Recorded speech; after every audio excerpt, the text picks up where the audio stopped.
kita perlu membangun manusia rohani kita. Jangan sampai kita malas membangun manusia rohani kita. Kenapa?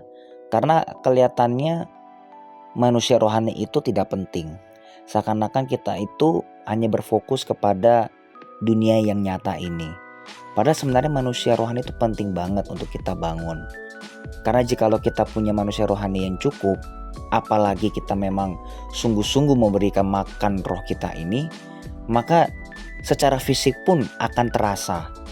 Karena yang sebenarnya yang harus kita lakukan itu adalah kita fokus dulu membangun hubungan sama Tuhan dulu. Karena kalau kita melihat secara tubuh atau secara fisik, itu hanya manifestasinya saja guys. Misalnya kenapa kita itu suka stres, kenapa kita itu terlalu banyak pikiran dan lain-lain, itu semua itu dilihat dari dalamnya dulu. Apakah kita sudah punya hubungan dengan Tuhan dengan baik, dengan lancar, atau kita masih tersendat-sendat gitu loh. Apakah kita mementingkan hubungan kita sama Tuhan, karena charge yang tertinggi itu adalah kita harus dekat dengan Tuhan dulu. Maka daripada itu firman Tuhan mengatakan bahwa akulah pokok anggur dan kamulah carangnya. Yang artinya adalah setiap kita itu tidak bisa hidup tanpa Tuhan Yesus. Mau bagaimanapun, pada dasarnya setiap manusia di dalam hatinya butuh keselamatan.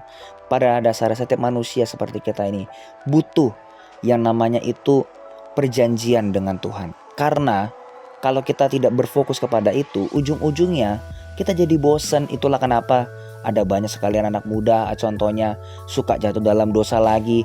Baru kemarin mau hidup suci malah jatuh lagi. Atau mungkin nanti lagi bosan dikit, ya sudahlah saya kembali lagi ke dalam dosa yang lama. Kenapa? Karena dia tidak fokus dalam manusia rohaninya. Bukan berarti orang yang fokus kepada manusia rohaninya itu tidak bisa berdosa. Dia bisa berbuat dosa. Tapi kalau dia jatuh, dia tidak akan sampai tergeletak. Dia akan cepat bangkit. Dia akan cepat lagi kembali sama Tuhan.